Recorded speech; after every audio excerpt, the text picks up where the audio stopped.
Hey everybody, what's up y'all? Welcome back to my channel. Tammy Talks here. Let's go ahead and talk Married at First Sight, Season 14, Boston, The Reunion, Part 2, Lindsey and Mark. If you're brand new to my channel, I do breakdowns of various TV shows, both scripted and reality, interjecting my own thoughts, opinions, and theories into each and every recap. So, if you enjoy that type of content, I cannot talk today. If you enjoy the type of content, please subscribe to the channel. Thumbs up the video if you enjoyed this particular piece of content, and then hop into the comment section, y'all, so we can talk about it. Let's talk about Mark and Lindsey for the last time. When they're sitting down with the experts, Dr. Viviana asks what went wrong after decision day. Lindsey said 7 days later, which happened to be her birthday, she wanted to throw that out there. Mark, after fixing up his three-family home, and this is what bothers me about Lindsey. We all know that Lindsey is a person who likes to keep tabs on everything she did. Like, Lindsey is constantly keeping score, right? So Lindsey keeps saying, not I helped you fix up your house, I help you fix up your three-family home, because it sounds like a bigger feat. It sounds like she did so much, like she fixed up this entire mansion, right? So that's why she keeps emphasizing that. But let's think about this. After 7 days, what renovations really were done? Maybe they put them some carpet and laid down some laminate.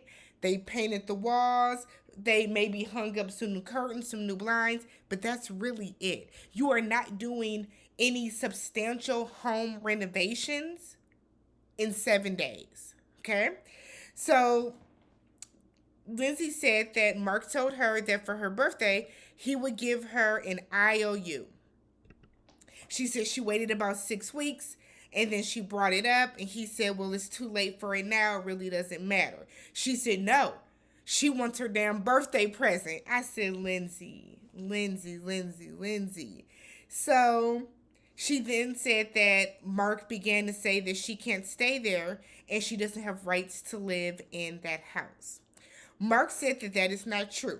He said that they spent a week getting the place ready because it was not good enough for her, not up to her standards. He said they then had an argument because she didn't want him to go back to his old job. So remember, Mark was working as like the manager of a gym. Because of the filming schedule, they told him, come on back when you're off the show, because it was just too much going on. She did not want Mark to go back to that job. Mark said because she hated the job, hated the hours, and hated his coworkers. Mark said they had an argument about that because of the hours that he would have to work. Lindsey said that Mark told her that if he goes back to that other job, then they might have to move because it's too far away from where they're living. He didn't want to have to drive back and forth that far. Lindsey then said that she was not going to be moving again because she had just uprooted herself from her, amazing South Boston apartment, and she had moved, all her stuff into there. Mark said and then she began to say that he did nothing for her, yada, yada, yada. Mark said that she stayed in the apartment 3 months rent free. Now, Mark, this is where you got me messed up, right? Because if y'all were married,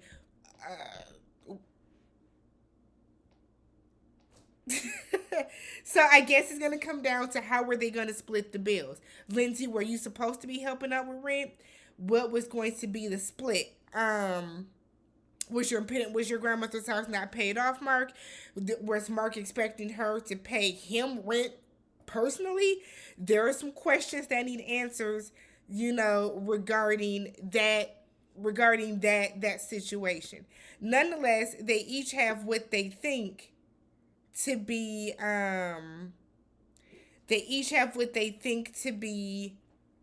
the true story.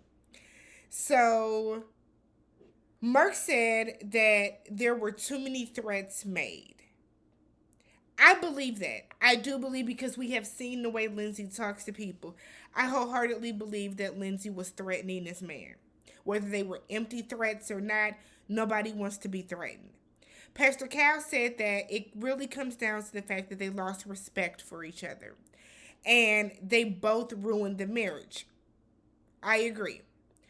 Do I think Lindsey played a bigger part in this? Absolutely. But do I think that Lindsey is the sole reason for their marriage being in the state that it is? No, I don't at all. Not not for one moment. Because Mark never stood up for himself and he allowed Lindsey to walk over him. Lindsey is a person that wants a challenge. So Mark said that she is a bully. Mark said she is a bully. Lindsey said that she was not bullying him. She went into fight or flight mode. And it's kind of like, Lindsey, what were you fighting and flighting from? I guess I didn't understand that. I would have loved for her to give more clarity on why she would be in fight or flight mode when she is the one that was doing the attacking. She is the one that was being the primary aggressor. She is the one that kept up a lot of mess between the two of them. Dr. Pepper said that she needs to work on her anger and her lashing out. She said because one, it's not fun to watch and it's not fun to receive. So basically what Dr. Pepper was saying is we didn't enjoy watching any of your scenes. Watching you completely trash on somebody like that is not fun. It's not entertaining. It does not make for good TV. It makes you look like a horrible person. Horrible. So then Dr. Pepper then said that Mark is withholding his gratitude because of the way that Mark has internalized so much stuff. He was not giving Lindsey the gratitude that she so desperately wanted. And I just kind of feel like I can't be somebody that gives you constant affirmation like that. You know what I mean? If you do something nice for me, thank you. I appreciate that. And I feel like that should be sufficient in most cases. And it seemed like Lindsey wanted Mark to weep at her feet and bow down to her every time she did something for him. It was always, I don't know that you appreciate me. I don't know that you appreciate me. You don't appreciate me. Like, it just seemed like that's what Lindsey wanted. She wanted to constantly hear how good of a person she is. Y'all be comparing y'all be comparing Alyssa to Alyssa. Lord. Y'all be comparing Jasmina to Alyssa, but it's really Lindsey. It's really Lindsey. So, now we see Mark is sitting up there crying. And while he's doing that, and they're asking Mark how he feels or whatever, she's sighing and making noises and like rolling her eyes. So Mark said that he hates that he is reliving this. That's why he's upset. A lot of things have happened. Lindsey says she doesn't think this is genuine. Because she does not think it's genuine, she cannot have compassion. She thinks that this is performative. Pastor Cal told her you should never lose your ability to have empathy, which is true. The last thing that you want to do is become so hard and cold and empty of a person that when you see another person that you have shared time and space and memories with, when you have seen that person begin to cry, you're disgusted. She was disgusted by Mark showing emotion. So Pastor Cal pointed out, Lindsey, you cry all the time too. And she said, yeah, I'm a crybaby. And my whole thing is like, so why is it not okay for Mark to cry? This is a bigger problem than just them two. But we have, as a society, we have made it seem as if men are not allowed to have emotion. Men are not allowed to cry. When men do have emotion, when men do cry, we call it performative. And I know y'all are going to go back to how I ran through Zach from last season, but we know that Zach was gaslighting the shit out of Michaela. Mark, like, we have legit seen her bully this man. We've seen her bully him. So Dr. Viviana said that they are very similar. And the fact that they don't like each other says more about how they feel about themselves. And I said, get into it, Dr. V, because that's true.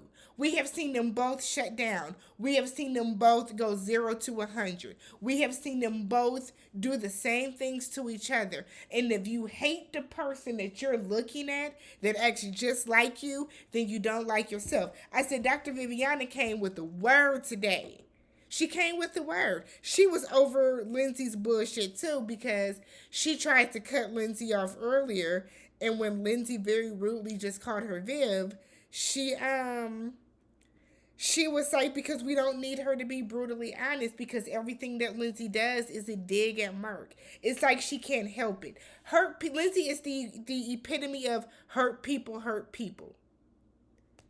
Misery loves company. Crabs in a barrel. Like stuck like Chuck. Lindsey is the epitome of all those negative sayings, because if she's not happy, she's going to make for damn sure that nobody else around her is. So Mark said that he needs, like, going into his next marriage, he knows that he just needs to set some boundaries. He needs to be more vocal about what he is and is not going to deal with. And I agree, because if you're not able to articulate and set those boundaries for yourself, Mark, you're going to get into another relationship with a Lindsey where you're being bullied as an adult. Now, I don't agree that adults cannot be bullied. I think adults absolutely can be bullied, but I also feel like adults have more of the tools to stop it. And Mark has to look deep within himself and pull those tools out and put it into play. Don't let nobody talk to you like that. Don't let nobody talk about your mama and your grandmama in front of you the way that Lindsey was. Like, none of that should have ever happened, Mark. So then we have, when the group is back on stage at the end, they show the clip of how Lindsey acted in the bowling alley. And everybody was watching like, she finally, initially she didn't want to apologize, right? So she said she was, she shouldn't have done what she did. Mark said it doesn't seem like you feel bad about it. Olajuwon is telling her it's not too late to apologize. You don't owe him anything but an apology. Apologize for this. Lindsey reluctantly apologizes for hurting his feelings. Steve, who we know don't see it for Lindsey, pipes up and says, is there anything else you want an apology for? So in the boys segment, which I probably won't do a video on, they talk about how Mark said when him and Lindsey were in an argument, she spit on his shirt. Spitting is the most disgusting, disrespectful, degrading thing you can do to a person. There's absolutely no excuse for spitting on a person. It is disgusting. So that's what Steve is referring to. And Mark very quickly said, no, I'm good. And it's like, Mark, come on. I'm not going to say be a man. Be an adult. If you want her to apologize to you for spitting on you, then demand an apology from her. If you don't want that apology, don't mention shit else about what Lindsey has done to you, because this is your opportunity to do so. So Mark doesn't say it. He just, I don't know, it's nothing. And I'm like, Mark, you ain't the shark, man. You more like a guppy out here, a dolphin. But you're definitely not Mark the shark. Because if somebody spits on me, for one, you getting popped in your shit right away. And two, under no circumstance would I allow you to disrespect me like that and then to sit up on this stage and not call you out for it. And I get that Mark doesn't like conflict. I don't like conflict either. But there's a difference between not liking conflict and letting somebody blatantly disrespect you. And Mark, you're going to get enough of letting somebody disrespect you. Like, you're too old for that. You are too old for that. Put your foot down. Tell that heifer she owes you an apology for spitting on you. Kevin Frazier had to do it. So Lindsey said that she didn't. Olajuwon was like, look, this is when Olajuwon told her, apologize. Like you are looking crazy. You're going to look crazy. And he pointed to the people out there. Olajuwon pointed to me because I was looking at the screen just like this. You ain't got nothing to say, Lindsey? Okay. So Lindsey reluctantly apologizes. and said that she apologizes if when they were talking in close proximity, if a piece of her saliva might have somehow got on his shirt. I said, girl, bye. Get the because you can't make this stuff up. You can't make this stuff up. So Lindsey apologizes. Mark accepts it. He said, because it's so disrespectful, yada, yada, yada. Good riddance. Stay the hell away from each other. I don't care what either one of them is doing on the Where Are They Now. I promise you, I do not care what either one of them is doing on Where Are You Now. If you haven't already, don't forget to subscribe, like, and comment. Catch you guys next week.